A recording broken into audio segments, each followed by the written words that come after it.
বাস্তবায়ন হয়, স্বামী স্ত্রীর মধ্যে বিবাহ বিচ্ছেদ হয়ে যাওয়ার পরেও সেই স্বামী স্ত্রীকে এক ঘরে দাম্পত্য সম্পর্ক রক্ষা করার জন্য এই কমিশনের মধ্যে বাধ্য করার রিপোর্ট আছে।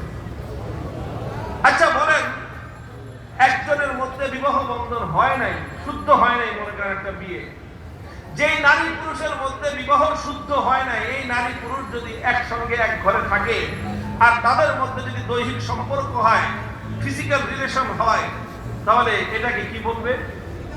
ব্যভিচার বলবে। এটা কি বলবে? প্রতি রাত্রে তাদের ঘরে ব্যভিচার হবে। ব্যভিচারের দ্বারা যদি কোনো সন্তান জন্ম হয়, তাহলে সেই সন্তানকে সভ্য এবং ভদ্র মানুষের ভাষায় কি বলে?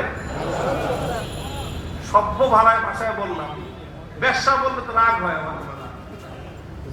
তো বললাম কি বলে? এদেরকে জারজ সন্তান বলে। আর আরেকটু যদি আমি কথ্য ভাষায় বলি, হারামজাদা বলে। তো ঘরে ঘরে পয়দা হবে কি? ঘরে ঘরে পয়দা হবে হারামজাদা, প্রতি রাতে হবে ব্যভিচার।